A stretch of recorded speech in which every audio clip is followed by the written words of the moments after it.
Students, आज हम अपने यूनिट का नेक्स्ट टॉपिक करेंगे जो कि है मोशन ऑफ कनेक्टेड बॉडी। ठीक है, अगर आपकी बॉडीज कनेक्टेड हैं तो आप उसको कैसे फाइंड करेंगे, उसका मोशन फाइंड। तो अब वो मोशन भी कैसे लेना है आपको, आपकी जो बॉडीज है वो किससे कनेक्टेड है, आपकी बॉडीज पुली से कनेक्टेड है। ठीक है, और आपने क्या लिया है, एक पुली ली है, तो आपकी जो बॉडीज हैं वो कैसे पुली से कनेक्टेड है, इस तरीके से। फाइन, इस तरीके से आपकी जो बॉडीज हैं वो कनेक्टेड है। अब देखो, बोला गया है आपकी जो पुली है वो मासलेस है और आपकी जो बॉडी है वो फ्रिक्शनलेस है। ठीक है, तो उस कंडीशन में आपको बताना है कि आपकी जो बॉडी है वो एक्सेलरेशन कितना प्रोड्यूस करेगी। ठीक है, अब देखो पुली पर है तो ऑब्वियस ही बात है, जिस बॉडी का मास ज्यादा होगा उस तरफ ही बॉडी एक्सेलरेट, मतलब जो सिस्टम है वो एक्सेलरेट करेगा। ठीक है, तो अब देखो, अगर आपकी मास m ज्यादा है, capital M is greater than small m, तो क्या होगा, एक्सेलरेशन m की डायरेक्शन में ही प्रोड्यूस होगा। क्या होगा, एक्सेलरेशन m की डायरेक्शन में ही प्रोड्यूस होगा। अब देखो, जो मास है वो स्ट्रिंग से अटैच्ड है। ठीक है, स्ट्रिंग से टाई अप किया हुआ है हमने इस बासेस को, तो स्ट्रिंग से अटैच होने की वजह से क्या होगा, इनमें टेंशन होगी।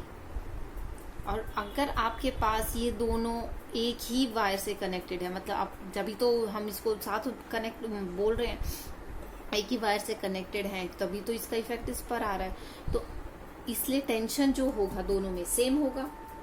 ठीक है, जो टेंशन होगा वो दोनों स्ट्रिंग्स में, दोनों साइड में सेम होगा, क्योंकि हमारी स्ट्रिंग हमने जो है एक ही ली है। फाइन, अब देखो क्या है, अब इसका मास क्या है, एक्सेलरेशन ड्यू टू ग्रेविटी की वजह से क्या होगा, mg एक्ट करेगा, और इसका मास कितना एक्ट करेगा, स्मॉल mg एक्ट करेगा। ठीक है, अब देखो आपको क्या करना है, इसकी इक्वेशंस बनानी है न्यूटन सेकंड लॉ के हिसाब से। ठीक है, तो न्यूटन का सेकंड लॉ क्या कह रहा था, force equals to mass into acceleration, जिस कंडीशन में हमारा मास कांस्टेंट है। तो कि देखो, मास तो हमारा वेरी नहीं हो रही है, m है तो m के जी ही रहेगा, कैपिटल M है तो कैपिटल M, स्मॉल m है तो स्मॉल m, तो हमारा जो मास है वो तो वेरी नहीं हो रहा, तो इसका मतलब force equals to mass into acceleration, ये हम डायरेक्ट इक्वेशन लगा सकते हैं। अब देखिए, अगर हम इस बॉडी की बात करते हैं, बॉडी m की बात करें तो स्मॉल m, तो इस पर कितने फोर्सेस लग रहे हैं, ये हमने लास्ट वीडियो में भी किया था कि we only consider the forces acting on the body. ठीक है, हमारी बॉडी पर कौन से फोर्स एक्ट कर रहे हैं। ठीक है, अब देखो कौन सा फोर्स एक्ट कर रहे हैं, तो mg आ रहा है आपका फोर्स, दूसरा आपका t आ रहा है।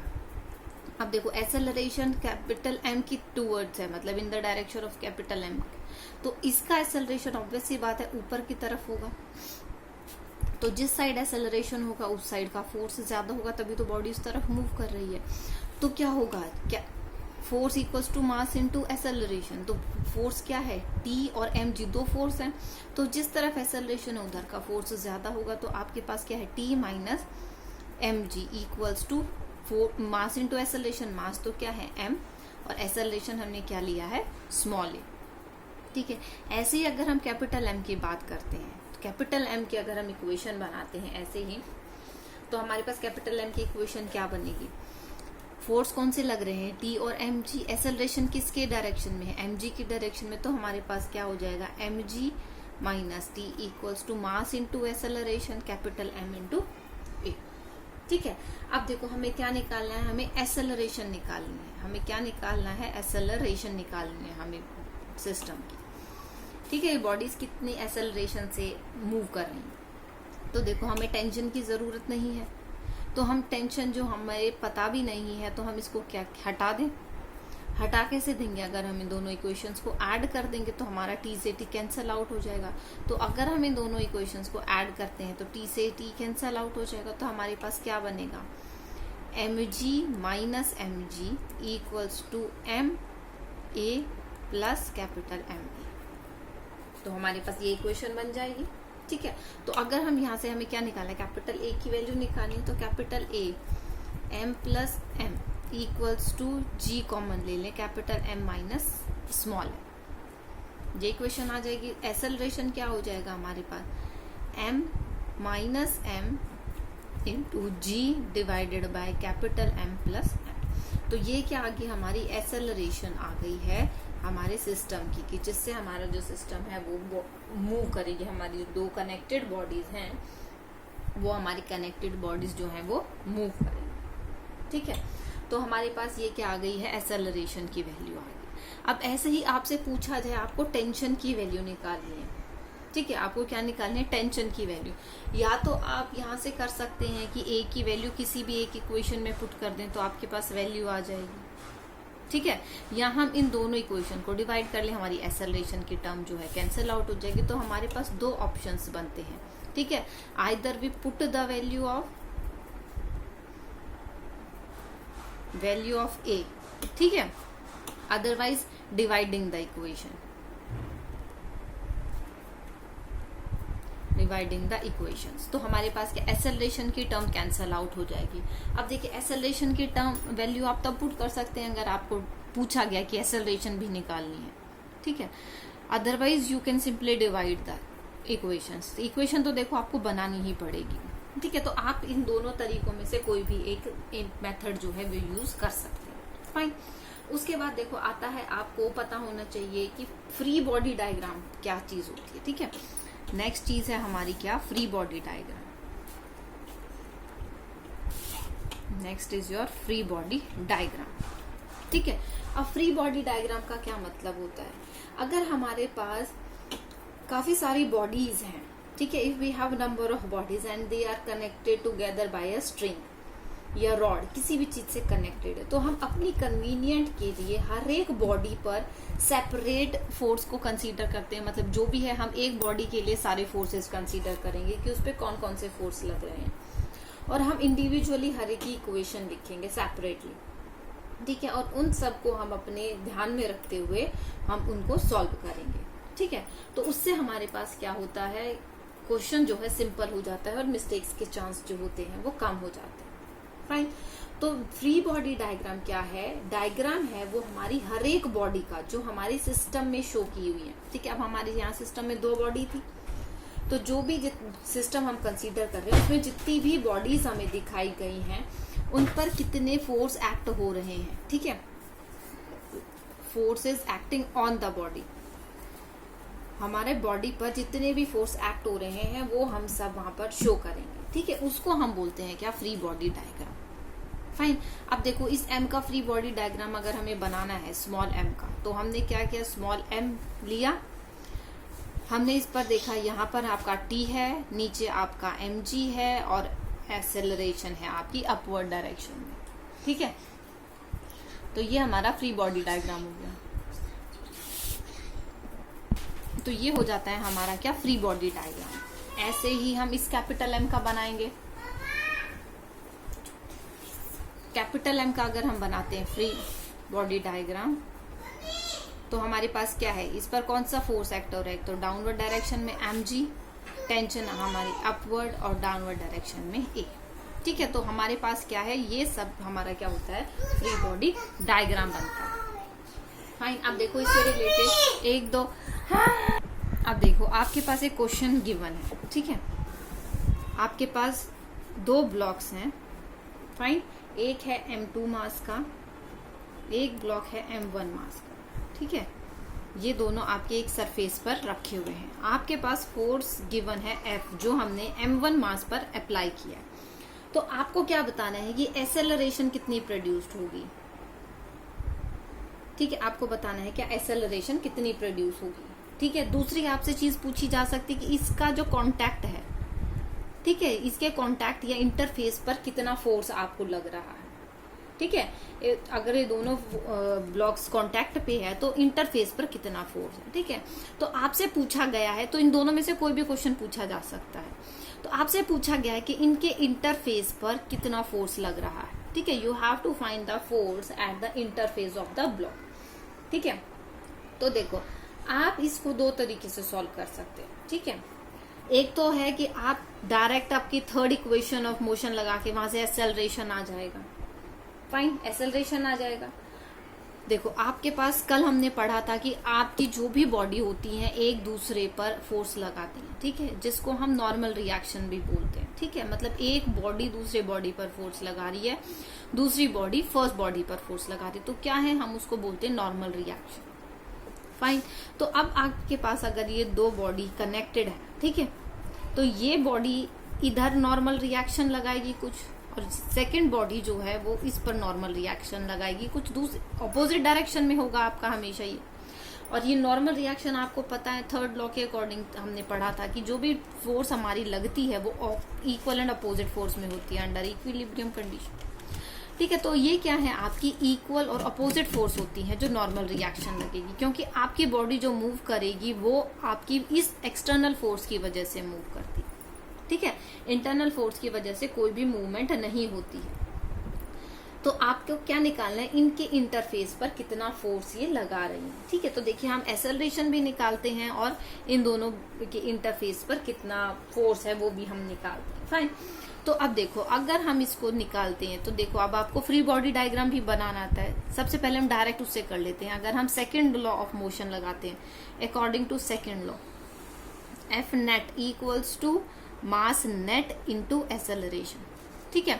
एक्सेलरेशन क्या हो जाएगी, F net divided by M net. तो कितना फोर्स हमारे पास नेट फोर्स लग रहा है, हमारे पास तो सिर्फ यही एक फोर्स है एक्सटर्नल फोर्स जो है, तो हमारे पास कितना नेट फोर्स हो जाएगा एफ। और मास नेट कितना है, मास हमारे पास दो बॉडी का है m1 और m2, तो हमारे पास क्या हो जाएगा m1 प्लस m2। ये हमारा डायरेक्ट आ जाता है अगर हम सेकेंड लॉ ऑफ मोशन से लगाते हैं, ठीक है। अगर सेकेंड लॉ ऑफ मोशन नहीं लगाते हैं तो हमारे पास आता है कि हम इसका फ्री बॉडी डायग्राम बना लेते हैं। फाइन। अब देखो अगर हम m1 का फ्री बॉडी डायग्राम बनाते हैं, ठीक है। फ्री बॉडी डायग्राम से इसलिए बता रही हूँ ताकि आपको उस चीज का कंसेप्ट भी पता चले और दोनों चीजें हमारी एक ही क्वेश्चन में कवर हो जाएंगी। हमने ये फोर्स लगाया इस पर, ठीक है, ये हमारा फोर्स F। फाइन। दूसरा फोर्स हमारा इधर से नॉर्मल रिएक्शन का लगेगा, ठीक है। क्या लगेगा, हमारा नॉर्मल रिएक्शन का लगेगा, ठीक है। इसको हम बोल लेते हैं N1 normal reaction first. Fine. अब देखिए हमें सिर्फ इन दोनों फोर्सेस की, क्योंकि हमें नॉर्मल रिएक्शन ही लगाना है कि एक बॉडी दूसरे बॉडी पर कितना नॉर्मल रिएक्शन लगा रही है। इस पर और भी फोर्सेस लगेंगे, एक तो हमारे पास mg लगेगा नीचे की तरफ से, ठीक है, और जो हमारा अर्थ लगाएगी उस पर दूसरा वो नॉर्मल रिएक्शन, जो सरफेस लगाएगा इस ऑब्जेक्ट पर, अर्थ नहीं सॉरी सरफेस लगाएगा जो इस ऑब्जेक्ट पर, वो हमारा क्या है, नॉर्मल रिएक्शन। लेकिन उसकी हमें जरूरत नहीं है तो हम उसको नहीं लेंगे। फाइन। तो हमारे पास ये फ्री बॉडी डायग्राम बनता है। तो अब अगर हम इससे इक्वेशन बनाते हैं तो हमारे पास क्या आ जाता है, force equals to mass into acceleration. Fine. अब देखो फोर्स इधर लग रहा है तो ऑब्वियस ही बात है कि एक्सेलरेशन जो होगी वो बॉडी की इसी डायरेक्शन में होगी। तो हम के पास क्या है, फोर्स, इसको और देखो इस तरीके से बना सकते हो आप। m1 इधर फोर्स चल रहा है, ये वाला फोर्स की डायरेक्शन, इधर एक्सेलरेशन, इधर n1 की डायरेक्शन, इसको इस तरीके से भी बना सकते हो आप। फाइन। तो जैसे आपको सही लगे आप वैसे देखिए। अब देखिए एक्सेलरेशन की डायरेक्शन में फोर्स की डायरेक्शन, सॉरी फोर्स जहां लग रहा है उसी डायरेक्शन में आपकी बॉडी एक्सेलरेट हो रही है, तो ऑब्वियस सी बात है कि ये जो फोर्स अप्लाई हम कर रहे हैं that is greater than normal reaction जो आपका है, जो आपका दूसरी बॉडी फोर्स एक्सर्ट कर रही है। तो आपके पास क्या हो सकता है इसका, अगर हम इसको देखें तो आपके पास क्या है, जो फोर्स हमने अप्लाई किया that is greater than your normal reaction. तो और क्या बन जाएगा आपका, मास इनटू एक्सेलरेशन। मास m1 है और एक्सेलरेशन a है। ऐसे अगर हम सेकेंड बॉडी का बनाते हैं m2 पर नॉर्मल रिएक्शन किधर लगेगा, इस डायरेक्शन में लगेगा, ठीक है। अब इस पर देखिए, इस बॉडी पर सिर्फ नॉर्मल रिएक्शन ही लगेगा और इधर इसी डायरेक्शन में ही आपकी एक्सेलरेशन होगी। अब इस पर फोर्स नहीं लगेगा क्योंकि आपके जो फोर्स है वो कॉन्टैक्ट फोर्स आपको लेने हैं, ठीक है। क्या है आपका कॉन्टैक्ट, क्योंकि जो फोर्स आपका फर्स्ट बॉडी पर लग रहा है, फर्स्ट बॉडी सेकंड पर लगा रही है, तो वो फोर्स उधर से आपका इम्पैक्ट दिखा रहा है, तो वो फोर्स हम डायरेक्ट m2 पर तो नहीं लगा रहे। तो हमारे पास इसका अगर हम इक्वेशन बनाते हैं तो हमारे पास क्या होता है, force is equals to mass into acceleration. Force कितना लग रहा है इसका, n1 इक्वल्स टू मास कितना है m2, और आपके पास एक्सेलरेशन कितनी है, a एक्सेलरेशन है, ठीक है। तो अब देखिए आपके पास दो इक्वेशन आ गई, इक्वेशन 1 और इक्वेशन m2। तो अब यहाँ से आप सॉल्व कर सकते हैं। अब देखो एक्सेलरेशन आपको निकालने, तो आप इन दोनों इक्वेशंस को ऐड कर दीजिए, तो n1 से n1 कैंसिल हो जाएगा, force equals to m1a plus m2a। तो आपके पास क्या आ जाएगी, acceleration equals to force upon m1 plus m2, जो कि हमने अभी सेकेंड लॉ ऑफ मोशन से डायरेक्ट निकाली थी। ठीक है, अब देखिए सेकेंड लॉ ऑफ मोशन से आप एक्सेलरेशन तो डायरेक्ट निकाल सकते हैं, लेकिन अगर आपको फोर्स दिया गया है, जो हमने बोला था फोर्स निकाल रहा है eight the interface of the bodies, वो आप यहाँ से नहीं निकाल सकते direct second law of motion से। तो उसके लिए आपको क्या है, इक्वेशन बनानी पड़ेगी। ठीक है, क्या करना पड़ेगा, आपको इक्वेशन बनानी पड़ेगी। फाइन, तो देखिए अब, या फिर आप यहाँ से ऐसे निकाल सकते हैं कि फर्स्ट लॉ से आपने सेकंड लॉ से आपने एक्सेलरेशन निकाल ली, तो अब वही फोर्स आपका क्या है, सेकंड बॉडी पर लग रहा है।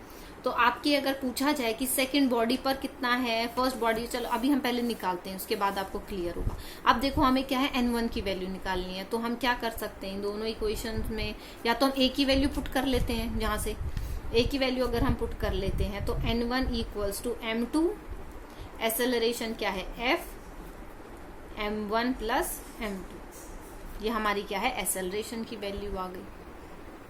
ठीक है, क्या आ गई, ये हमारी एक्सेलरेशन की वैल्यू आ गई। तो इस तरीके से हम इसको निकाल सकते हैं। फाइन, तो ये हमारा मेथड था जो हमने यूज किया है सॉल्व करने के लिए।